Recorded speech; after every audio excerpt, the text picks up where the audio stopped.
너무 멀리 있으면 그리운 줄 모르고 너무 가까이 있으면 소중한 줄 모르고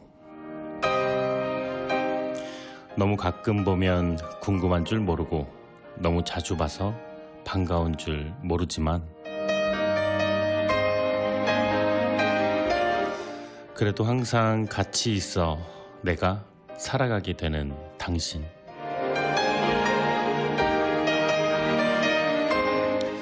당신을 떠올리며 오늘도 저는 삽니다.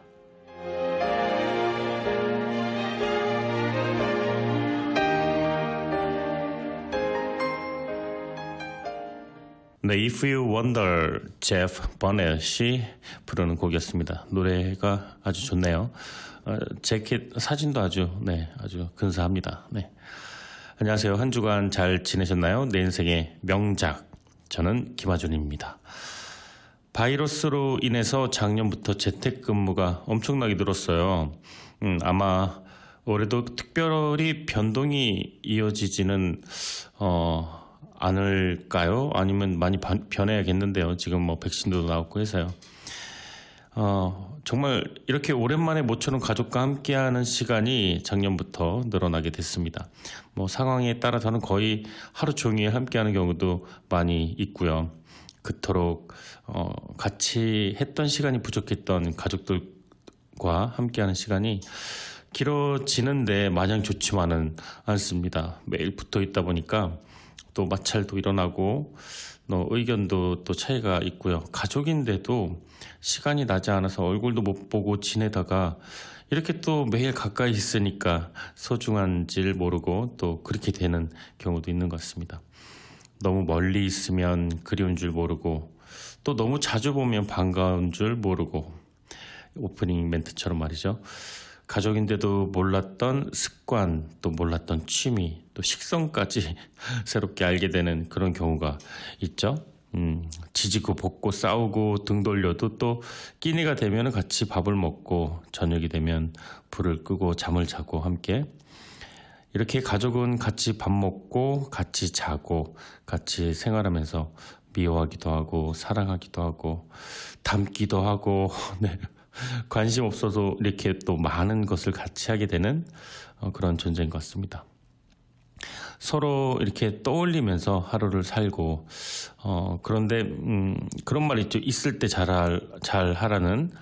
근데 그게 있을 때 잘 못하니까 이런 말이 나왔겠죠. 네, 이 세상에 존재하는 모든 가족들은요, 아무리 치이고 귀찮고 힘들게 해도 그래도 있을 때 내가 살아가는 그런 존재인 것 같습니다. 오늘 제 오프닝 멘트와는 다르게 우리 명작 식구분들은 가까이 있어도 소중한 줄 아는 너무너무 자주 봐도 너무너무 늘 반가운 그런 가족과 함께하는 시간 보내시길 바랄게요. 2021년도 3월 6일 토요일 내 인생의 명작 가족을 생각하는 애틋한 마음을 담아서 지금 시작합니다. 밥 딜런 If Not For You. 네, 오늘 내 인생의 명작 여러분과 함께 나눌 주제는요. 기다리셨죠? 네, 시사 이슈 특집 비트코인이란 무엇인가입니다. 제가 제목 선정하느라고 되게 고민 많이 했어요. 2번이나 바꿨거든요. 이 제일 무난한 것 같아서 비트코인이란 무엇인가 했는데 원래는 비트코인 사야 되나요? 말아야 되나요? 이거였다가 너무 또 사행성을 조장하는가 싶어서 비트코인에 대해서 알려주세요. 이렇게 했다가 이렇게 했는데 네, 고민이 많았습니다. 네. 요즘 눈만 뜨면 들려오는 소식이 있어요. 바로 비트코인 관련 뉴스인데, 정확하게 말하면 요즘도 아니죠. 몇 년간 정말 핫 뉴스 탑 자리를 꿰차고 있는 이 비트코인. 비트코인으로 떼돈 벌었다는 사람 많아요. 네. 근데 이상하게 우리 주변에는 없어요. 네. 또 쫄딱 망해서 폐가망신했다는 기사도 종종 보이는데 또 주위에 보면 딱히 비트코인으로 망한 사람도 또 그렇게 보이지는 않습니다. 손해를 보고 이득을 보고 할 수는 있겠지만 그래도 주변을 둘러보면 심심찮게 볼 수 있는 비트코인 매수자들. 우리 주위에 뭐 어렵지 않게 볼 수가 있죠. 그런데 공통점이 있어요. 비트코인이 뭐냐고 물으면 속 시원하게 대답들을 못해요. 비트코인이 무슨 뜻이야? 이렇게 말을 해도 뭐 심지어 이 코인 산 사람도 뭐 그냥 뭐 이러면서 대충 얼버무리고 합니다. 재밌는 거는 비트코인이 아직도 광산에서 금을 채굴하면 받는 코인이라고 아는 사람도 있습니다.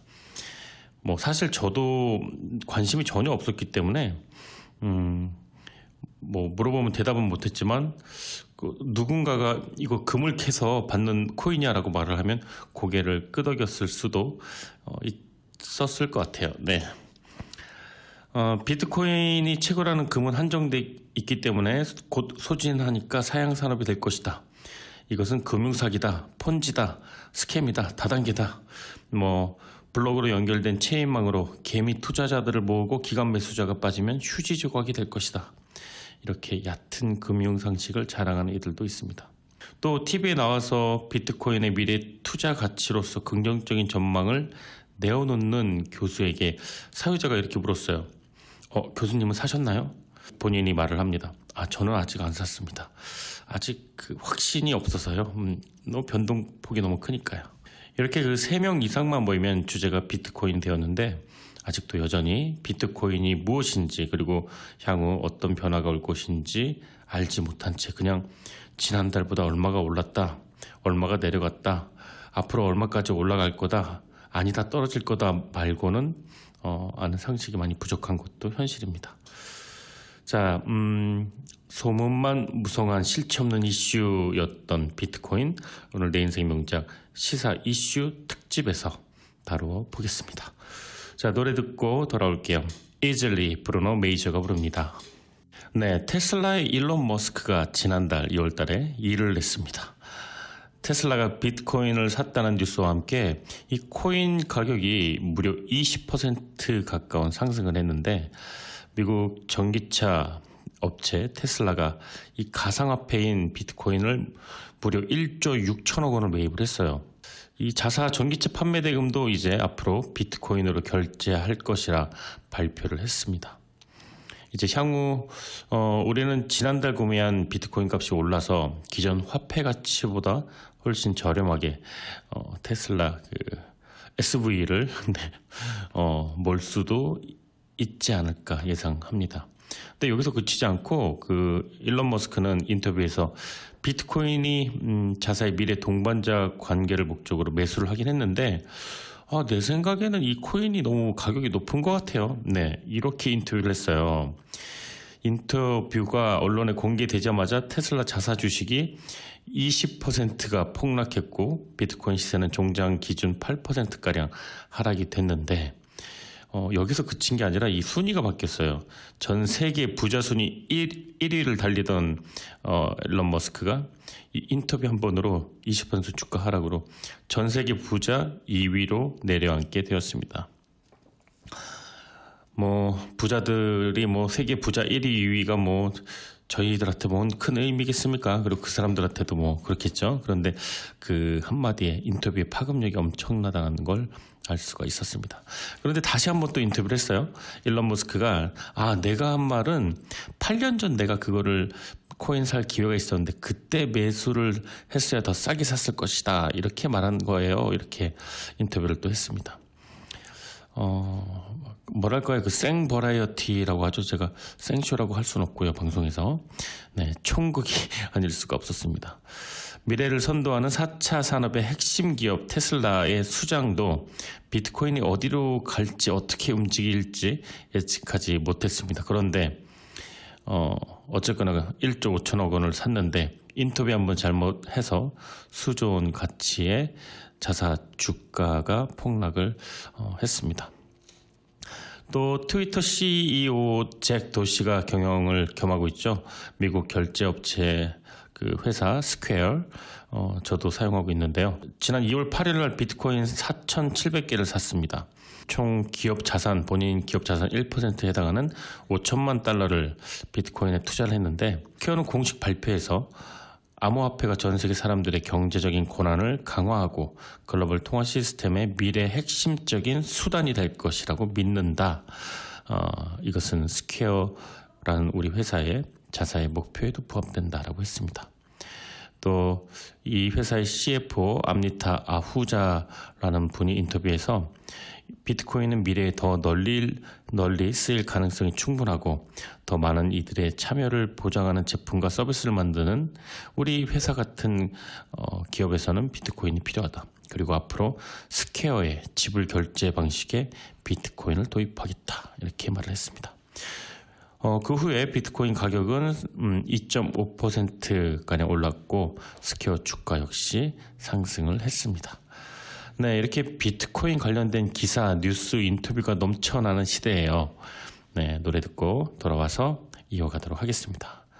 룰 펜킬러. 네, 스퀘어에 앞서 지난 1월 달에는 나스닥 상장사 마이크로스트레이지가 총 4억 2,500만 달러의 비트코인을 사들였습니다. 이 회사는 비트코인을 장기적으로 보유할 가치가 큰 자산이라고 평가해서 구매를 했다고 얘기를 했고요. 또 고객들 나아가서는 거래처까지 비트코인 매수, 매도, 결제 시스템을 상시화하겠다고 발표를 했습니다. 이렇게 세계 금융시장을 선도하는 미국 유력한 자본가 경영가들이 블록체인 기반의 비트코인을 매수하고 경제권 화폐 유통 가치를 부여하는 일에 동참을 하고 있습니다. 그리고 조 바이든 대통령의 당선과 블루웨이브 이것으로 막대한 부양책이 쏟아져 나오고 있는 지금에서는요. 블루웨이브라고 요즘 뉴스 많이 나오는 용어인데요. 미국의 양당 정치 체제에서 민주당을 상징하는 블루 또 파란색이 민주당이잖아요. 오랫동안. 또 공화당은 빨간색. 민주당이 하원에서 과반을 차지했고 또 상원도 50대 50 동률이긴 하지만 캐밀라 해리스 부통령의 캐스팅 보드 때문에 실질적인 과반으로 보고 있죠. 블루웨이브는 그래서 민주당이 정권과 그다음에 이념과 여러 가지의 가치를 실현할 것이라는 기대입니다. 진보당이 정통적으로 이념으로 삼고 있던 인종차별 철폐, 인권 신장, 여성 권익, 부자 증세, 최저임금 보장, 환경 보호, 복지, 증대 이런 것들인데요. 근데 핵심적인 사항이 현재 조 바이든 행정부에서 며칠 전에 인준이 됐는데 자넷 앨런 바이든 행정부 초대 재무부 장관이 아주 오래 전부터 친암호화폐 전문가이기도 한데 그녀가 취임과 동시에 한 발표를 보면 비트코인으로 대표되는 전자결제 시스템이 기존 통화 시스템을 조금 더 효율적으로 개선하는 방향으로 가고 있다 이렇게 말을 하기도 했습니다. 세계의 기축 통화국인 미국의 재정을 담당하는 장관이 처음부터 비트코인을 향후 미래 통화 시스템이 될 수 있다고 발표한 이번 성명은 의미가 있다고 생각이 듭니다. 어느덧 6시가 되었습니다. 내 인생의 명작 1부 순서 여기서 마치도록 하고요. 노래 듣고 돌아와서 잠시 후에 2부 6시에 저는 돌아오겠습니다. 좋은 책과 좋은 음악이 있는 곳 김하준의 내 인생의 명작 2부 청취하고 계십니다. 오늘 내 인생의 명작 주제는요. 시사 이슈 특집 비트코인이란 무엇인가? 네. 투자의 기재 워런 버핏이 비트코인을 비롯한 가상화폐의 비판적이라는 입장은 잘 알려져 있습니다. 심지어 지난 2018년도 자사 연례 주주총회에서 비트코인을 쥐약보다 더 나쁜 것, 네. 이런 표현을 하죠. 네. 아주 강한 표현을 써가면서 가상화폐의 가치를 깎아내린 적도 있습니다. 제 주변에서 심심찮게 볼 수 있는 게 세 부류인데요. 비트코인 가격이 오른다니까 굉장히 관심을 쌓는 부류, 또 아무런 등락폭에 관심이 없는 부류, 그리고 마지막 세 번째는 비트코인 자체를 굉장히 워런 버핏처럼 혐오하고 또 경계하는 그런 부류로 나뉠 수가 있습니다. 저는 중간이었어요. 그러니까 오르던 내려가던 전혀 관심이 없던 불과 한 달 전까지만 해도요. 개인차가 있을 겁니다. 그리고 자기 돈으로 자기가 투자하고 미래를 예측하는 것은 오로지 자기 몫인데 그런 것 같아요. 새로운 산업의 진입 시기에는 응당 겪어야 되는 절차가 아닌가 싶은 생각도 듭니다. 1차 산업에서 2차, 3차, 4차 이렇게 산업이 획기적으로 전환되는 시점마다 이런 반응들이 나왔다고 생각을 합니다. 투자 전문 매체 모틀 리플은 버핏 회장이 가상화폐라는 첨단 기술을 이해하는 수준이 낮거나 구닥다리 투자 사고방식이라 이렇게 거기에 머물러 있다라고 비판을 했는데, 구닥다리 투자 사고 방식으로 몇십 조를 모았죠. 그리고 지금도 여전히 80이 넘은 나이에 세계에서 가장 강력한 영향력을 행사하는 거물 투자자인 것은 분명합니다.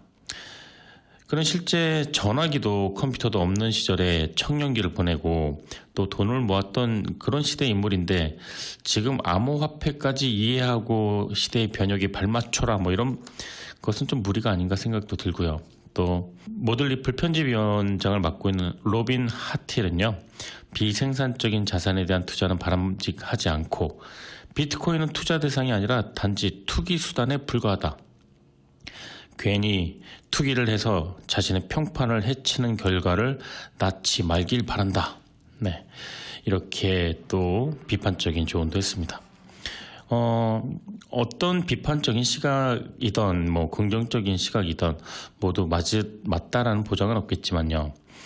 적어도 비트코인이 그런 것 같아요. 제가 생각을 하더라도 투자 전망과는 별도로 투기성이 굉장히 강하다는 점은 어느 누구도 부인하기 어려운 그런 사실인 것 같습니다.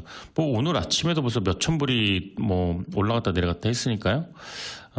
하지만 비트코인을 비롯한 이 전자화폐, 암호화폐가 또 최근 10년 이상 또 나름 가치를 확립했고, 또 금과 같은 대체 자산으로서의 어느 정도의 또 신뢰성을 확보한 것으로 보이고 있죠. 네, 최소한의 금융 자산을 다양화할 수 있는 수단은 될 수 있다, 이렇게 저도 생각을 합니다. 자, 노래 듣고 돌아와서 본격적으로 이어가도록 하겠습니다. 우리 명작 공식 가수죠. 네, 말레이시안, 쉐를 스와지니와 에이자티라는 가수가 부른 곡입니다. 보라 떡기니, 함께 들어보시죠. 21세기에 들어서면서 지불카드는 흔한 물건이 됐죠. 신용카드요. 제가 어릴 때만 해도 이 신용카드, 플라스틱 카드 이런 거 아주 쉽게 보지는 않았던 것 같아요. 있긴 있었는데. 오늘날 거의 모든 미국인이 그런데 직불카드, 신용카드 이런 모바일 앱 이런 어떤 식으로든 현금이 아닌 결제 방식을 이용을 합니다. 지불카드로 결제할 때 필요한 단말기는 세계 전역으로 퍼졌죠. 또 카드 소지자는 집에서 아무리 멀리 떨어진 곳에서도 물건을 구매할 때 카드 번호만 있으면 결제를 합니다. 미국인은 매년 수조 달러에 이르는 수십억 건의 카드 거래를 하고 있습니다. 근데 처음 신용카드라는 개념이 미국에 생긴 게 1950년 되었는데, 미국인이 90%가 넘는 이런 신용카드를 사용하게 된 게 2000년도가 지나서야 가능했다고 합니다. 무려 50년 동안 신용카드를 사용해야 되는가 말아야 되는가 이런 논쟁을 했는데, 50년대, 60년대 그때는 신용카드를 사용하는 사람에 대한 인식이 굉장히 안 좋았어요. 허파에 바람든 허세꾼, 또 빚지고 달아나는 사기꾼 이런 오명을 뒤집어 쓰고 이름만 신용카드였지 신용 가지고 있는 사람은 신용카드를 쓰지 않는 그런 시대였습니다. 신용카드가 세상에 나온 지 70년이 지난 지금 신용카드는 우리 삶의 일부가 되었습니다. 또 여전히 전통적으로 이어지던 체크, 또 캐시 다 사용을 병행을 하고 있습니다.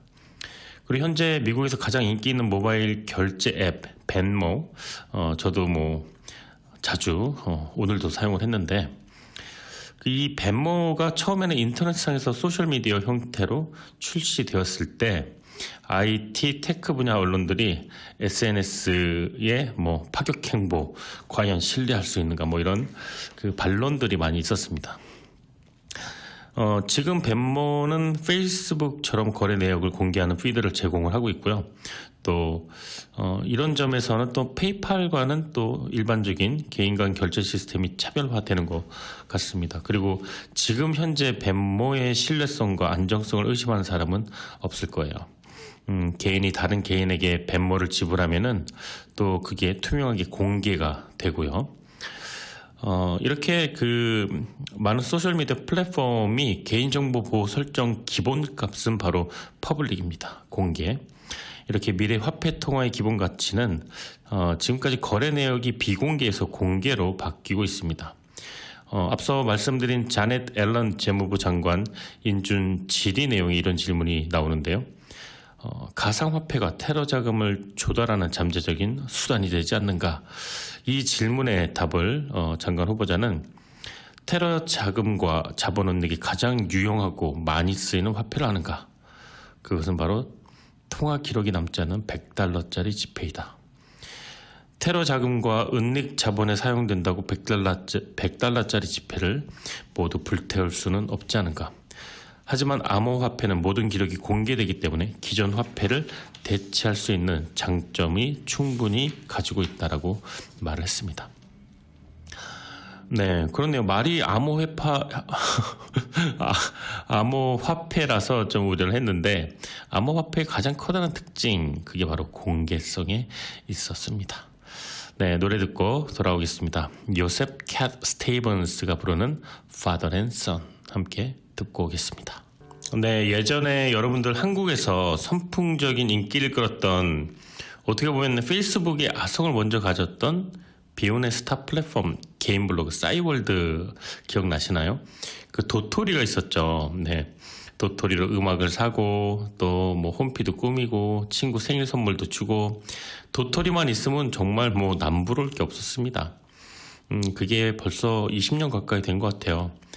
제가 만난 첫 번째 가상화폐의 일부였습니다. 지금 뭐 페이스북도 마찬가지고요. 아마존, 뭐 트위터 다 자사 플랫폼 사용 전자화폐가 존재합니다. 구글 역시 구글페이가 존재하고요. 이렇게 향후 미래에는 모든 가치 통화가 전자결제 시스템으로 대체될 것이라고 예상하고 있습니다.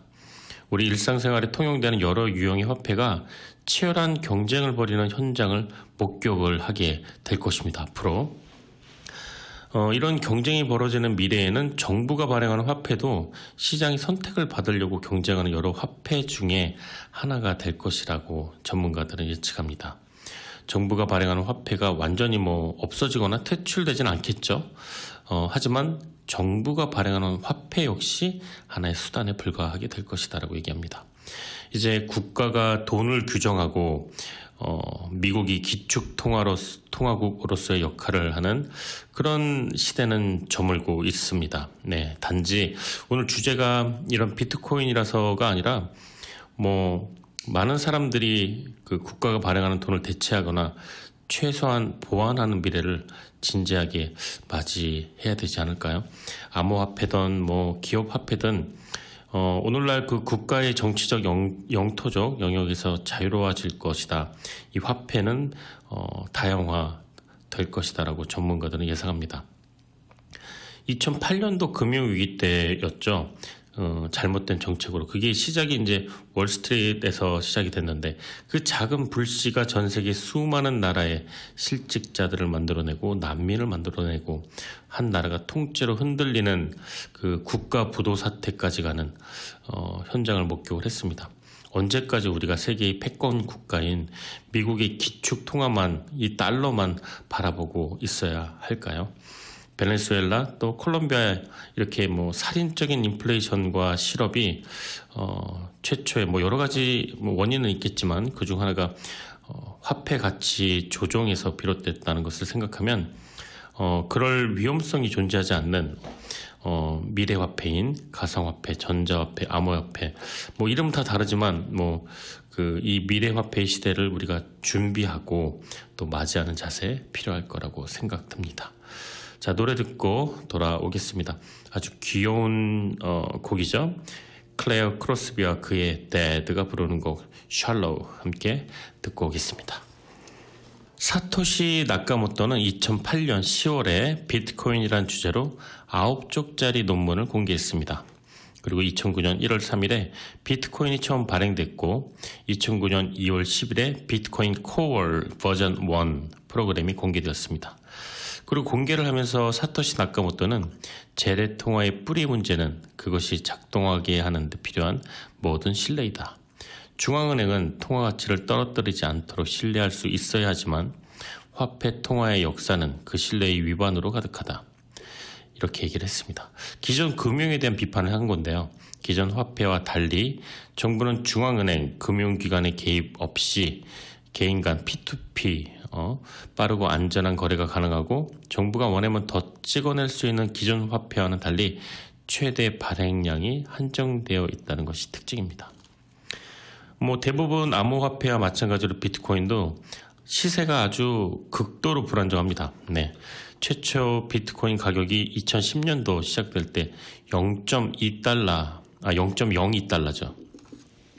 그러니까 원화로 20원 정도? 네, 이렇게 시작을 했는데, 지금 5만 불이 넘었습니다. 몇백 배가 뛰었는지 셀 수도 없는데, 최초 비트코인이 현물 경제 화폐 교환 가치로 쓰인 용도는 피자를 구입하는 용도였고 2010년도에요. 그때 피자 2판을 구입한 사람이 비트코인으로 낸 것을 현재 시세로 보면은 500억이 넘습니다. 피자 한 판당 250억을 주고 사 먹은 건데 그때 제가 이 기사를 봤는데 4만 6천 비트코인인가를 주고 피자 두 판을 먹었다고 합니다. 대체 그 사람은 누굴까요? 얼마나 지금 속이 쓰릴까요? 예전에 그러죠. 그 강남이 무밭 배추밭이었다고 그때 있던 땅 팔아서 시골에서 가서 소 한 마리를 샀는데 이런 얘기 하는데 지금 몇십억이 됐잖아요. 그것보다 더 엄청난 억울함이 존재하지 않을까. 네. 이렇게 10년 전 비트코인 가격은 0.1불도 되지 않았습니다. 근데 지금 5만 불이 넘었으니까 말이죠. 몇십만 배가 올랐는데 그 작년 기준으로만 해도 10,000불 안 되게 떨어질 때가 있었으니까 4배, 5배 이상 오른 거고요. 그런데 또 떨어질 수도 있겠죠. 변동이 워낙에 심하니까. 그런데 유튜브에서 비트코인 오브 히스토리를 보면은 2010년부터 2019년인가 20년까지 나오는 그 그래프가 나오는데 떨어졌다 올랐다 하는데 결과적으로 꾸준히 오르고 있는 그런 그래프를 볼 수가 있습니다. 비트코인은 향후 100년간 발행될 화폐량이 미리 정해져 있고요. 2100만 개까지 발행이 된다고 이렇게 정해놨습니다.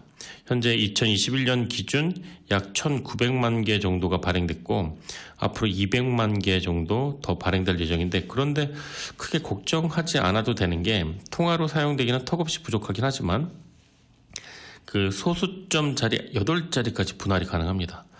그러니까 예를 들어서 1원, 0.1원, 0.01원 이런 개까지 이렇게 세퍼레이트가 가능한 건데 결과적으로 남은 코인이 채굴이 가능하지만 다 소진했다고 하더라도 통화로서의 가치와 유통은 충분히 가능한 양이 있다라고 여겨집니다. 남은 코인만 채굴이 가능하지만 개인 간 거래 소수점 아래까지는 거의 엄청나게 많이 남아 있으니까요. 사용량은 아직 무궁무진하다고 볼 수도 있을 겁니다. 자, 노래 듣고 돌아오겠습니다. Dan, Shy, 저스틴 비버가 함께 부르는 10,000 Hours 듣고 오겠습니다. 네, 또한 많은 사람들이 오해를 하는 것과 달리요. 비트코인 최소 단위가 소수점 아래 8자리인 것에 이 비트코인의 제약은 아닙니다. 네, 더 많은 돈이 필요한 때가 되면 거래 프로토콜을 고쳐서 자릿수 제한을 늘리는 것이 가능하다고 합니다. 이게 사토시라는 사람이 개발했기 때문에 이 단위가 사토시인데요. 0.02센트에 해당하는 아주 작은 가치가 있기 때문에 0.02를 나누는 거죠. 네, 끝도 없이 내려갈 수 있습니다. 많은 사람들이 묻습니다. 이 비트코인이 안전합니까? 비트코인이 투자로서 가치 있습니까? 네. 근데 자신 있게 대답할 수 있는 사람 많지 않을 겁니다. 앞으로 부동산 경기를 예상한다거나 주식 장세를 전망해서 유망주를 고르고 투자 조언을 하는 것처럼 위험한 것은 금기시되기 때문입니다.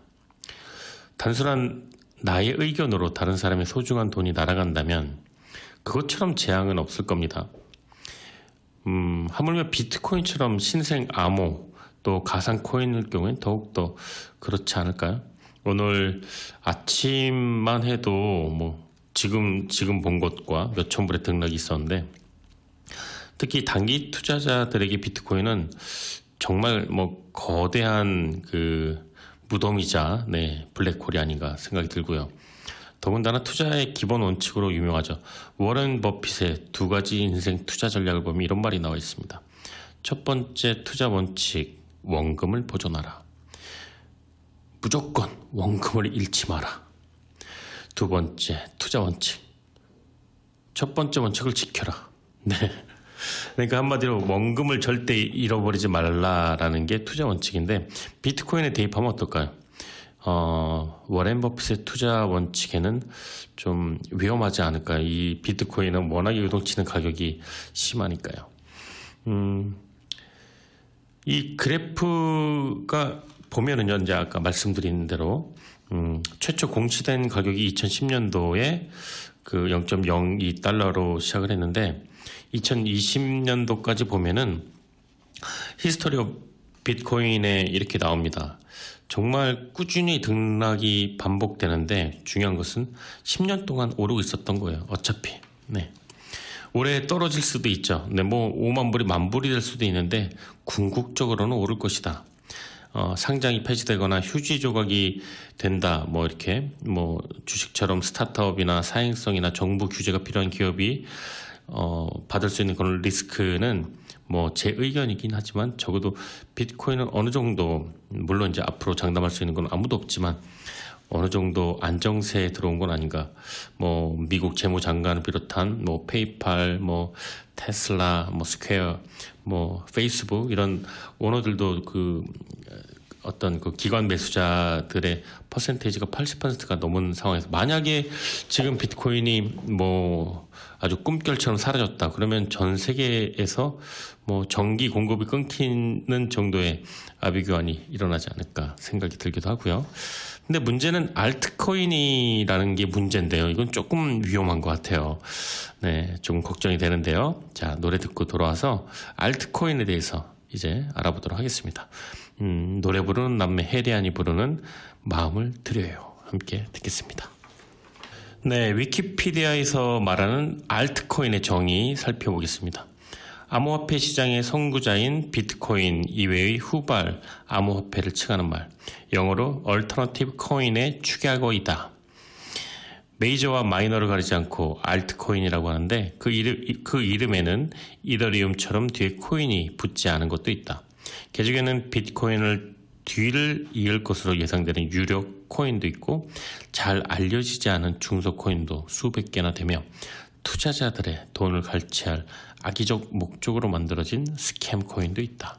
제가 지난 일주일간 거의 김하준 기자로 빙의를 해서 오늘 그 시사 이슈 비트코인을 이 편을 위해서 인터뷰를 참 많이 했습니다. 다양한 직업군의 사람들과 식사를 했고, 또 비트코인 관련 실제 사례를 보고, 또 도서, 인터넷, 오디오북을 통해서 정보를 살펴보았는데, 마이너한 정보는 애써 피했어요. 그러니까 공중파 방송과 그다음에 유력한 그 어떤 페이퍼를 참고를 많이 했는데, 대부분 지금으로서는 비트코인 관련된 뉴스와 그런 정보는 비트코인을 믿을 수 있는가 없는가, 사행성인가, 뭐 어떤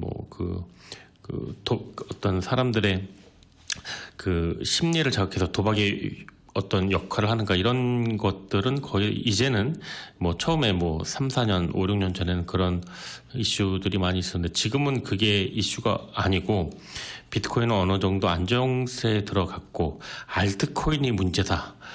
이런 얘기들을 참 많이 했습니다. 알트코인은 비트코인 후발주자라고 생각하면 되고, 또 때로는 비트코인의 기능을 보완해 주기도 하고, 또 비트코인의 그 코인 트랜스퍼 역할도 하고 있습니다. 가상화폐, 암호화폐는 현재 우리가 알고 있는 이 비트코인 말고도 굉장히 많은 코인이 존재하는데, 비트코인을 그 메인 코인으로 두고 그 나머지 아류작들을 다 얼터너티브 코인, 줄여서 알트코인이라고 하는데, 이 알트코인이 참 무서운 것 같아요. 그러니까 여기서부터 이제 돈이 아니게 되는 그런, 쫄딱 망했다고 하는 사람들 거의 대부분이 알트코인을 통해서 많은 그 봉변을 당했던 분들이 많더라고요. 가상화폐는 종류별로 쓰임새가 아주 다양하고 가치 증명 방식도 다르기 때문에 다양한 종류의 가상화폐가 필요하고요. 또 거래 목적에 따라 방식이 달라집니다. 가상화폐의 종류가 다양한 것은 익명의 거래를 추구하는 가상화폐가 비트코인과 똑같은 방식으로 만들어진다면 익명을 가질 수가 없고요. 또 빠른 결제를 추구해야 된다면 비트코인이 한 10분 정도 시간이 걸린다고 해요. 저도 거래해보진 않았는데 그것도 문제일 겁니다. 시간이 너무 오래 걸리니까. 뭐 그런저런 이유로 다양한 종류의 비트코인을 보완하는 그런 얼트코인이 생겨났는데, 자, 그러면 이 얼트코인은 어떤 것이 있고 어떤 장점과 단점이 있는지 노래 듣고 돌아와서 알아보도록 하겠습니다. 앤드 윌리엄스가 부릅니다. 문 리버. 비트코인 말고도 이 알트코인이라는 가상화폐가 비트코인의 단점을 보완하고 효율성을 높이기 위해 탄생이 되었습니다. 이 주요 알트코인의 기능과 특징을 살펴보면 우선 비트코인에 이어서 넘버 2의 자리를 시장에서 차지하고 있는 이더리움을 보면은 러시아인이에요. 비탈릭 부테린이 만들어낸 그 탈중앙화 채굴 방식과 개발 플랫폼을 하나로 융합한 화폐입니다. 이 화폐로 그 이더리움 플랫폼상에서 어플리케이션이나 뭐 앱이나 이런 실질적인 비용을 지출을 하는데요. 근데 이 이더리움이 2018년도인가요? 해킹을 당했어요. 그래서 이 이더리움 클래식이라고 코드를 수정해서 해커의 그 보안 기능을 더 이렇게 강화해서 만들어낸 게 이더리움 클래식이라고 합니다. 그래서 요즘 많이 가격도 안정되고 투자 가치가 있다고 하네요. 그래도 알트코인은 조금 겁이 나는 것도 사실입니다. 아직 안정화됐다고는 좀 말하기는 좀 힘들고 대신에 등락폭이 훨씬 더 큽니다. 비트코인보다.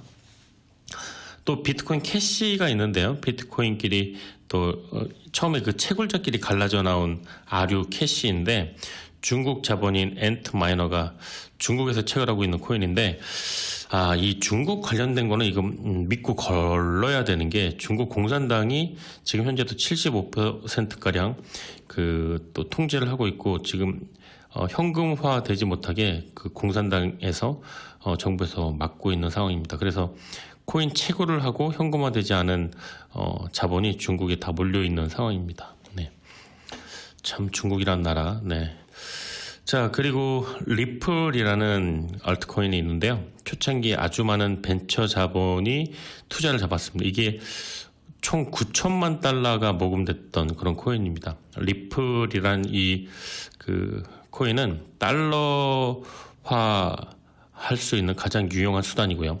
항공 마일리지까지 또 어떤 거래와 가치 단위로도 거래할 수 있는 실물 경제에 아주 쓰임이 많은 알트코인계의 어떤 가장 아주 효자 종목이라고 할까요?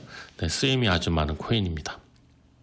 또 끝으로 라이트코인이 있는데요. 비트코인 초기 개발자이자 구글 엔지니어였던 찰리 리라는 분이 비트코인 개발진에서 독립해 나와서 만든 코인입니다. 비트코인의 결제 처리 시스템의 보조적인 역할, 또 이렇게 보완적인 역할을 하고 있는 코인인데 라이트코인이라고 합니다. 이렇게 비트코인 후발주자 알트코인 유력한 4가지 종류의 알트코인에 대해서 알아보았습니다. 노래 듣고 돌아올게요. 스테파니 포에츄리 I love you 3000. 네, 비트코인이 그렇다면 왜 이렇게 가격이 끊임없이 오르고 있는 걸까요? 4가지로 정리해서 알아보았습니다. 첫 번째, 비트코인은 이제는 엄연한 투자 상품으로 인정을 받기 시작했습니다. 미국 제도 금융권에 기관 자금들이 들어오고 있습니다. 금과 같이 하나의 투자 자산 중에 하나로 떠오르고 있고요. 작년 11월 30일 기준 기관 투자자의 비트코인 투자 비율이 88%입니다. 또 JP 모건, 이 체이스뱅크의 모회사죠. 이런 체이스뱅크에서도 비트코인에 관련돼서 메이저 은행 최초로 작년 5월달에 가상 자산 거래소를 오픈했습니다. 체이스뱅크 서비스에서. 또 2020년 12월에 시티은행에서 올해죠. 2021년 말 비트코인 가격을 30만 달러까지 오를 것으로 전망을 했습니다. 또 미국의 개인 투자자가 2020년 12월 기준으로 3,200만 명으로 집계가 되었습니다. 또 두 번째, 페이팔. 네, 다들 아시죠? 저도 많이 사용을 하는데 페이팔이 비트코인 거래 지원을 발표를 했습니다. 단 4가지 코인에 한정했습니다. 비트코인이랑 이더리움, 비트코인 캐시, 라이트코인. 제가 설명해드린 그 알트코인이 다 들어갔네요. 페이팔 이용자가 전 세계 3억 5천만 명인데 페이팔에서 이제 2021년부터 비트코인으로 금융 결제를 연동한다라고 발표를 했습니다. 이 발표 후에 2020년 10월 말에 비트코인 가격은 30%가 상승했습니다. 네, 굉장히 예민합니다. 네, 그냥 뭐 하나 건들면 그냥 10%, 20%가 뜹니다. 세 번째, 비트코인 가격 상승의 이유, 바이든 효과. 저금리를 유지할 것이라는 전망은 다분합니다. 그리고 지금 현재도 거의 제로금리를 유지하고 있고요. 또 재정 확대로 유동성이 올라가고 그럼 또 달러 가치가 하락되겠죠. 인플레이션이 좀 생길 겁니다. 그러면은 가상화폐가 더 각광을 받게 될 테고요. 또 가장 이제 중요한 거는 친암호화폐 인사들이 대거 포진됐습니다. 상품 선물 거래위원장이 지금 현재 그 게리 갠슬러라고 하는데요.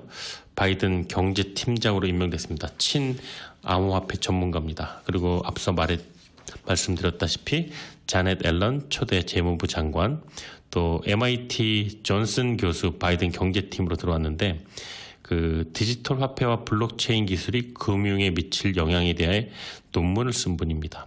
또 금융위원회에서 그 블록체인 가상 자산 규제 프레임워크의 필요성을 주장한 캘리포니아 대학교 바라단 교수 경제팀이 지금 역시 그 바이든 경제팀에 합류를 했습니다.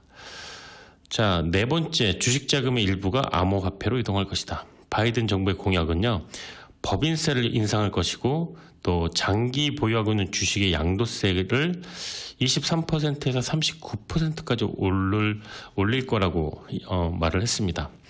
법인세가 증가하고 자사주 매입 자금이 주로 들기 때문에 많은 그 기업가들이 자사주 매입을 하느니 비트코인을 하나의 자산으로 가져갈 가능성이 크다고 전망을 하고 있습니다. 자, 노래 듣고 돌아오도록 하겠습니다. 러러리 10 Towers. 네, 여러분은 지금 매주 토요일 저녁 5시 30분부터 7시까지 방송되는 좋은 책과 좋은 음악이 있는 곳 김화준의 내 인생의 명작 청취하고 계십니다. 자, 오늘 내 인생의 명작 주제는요, 시사 이슈 특집 비트코인이란 무엇인가 였습니다.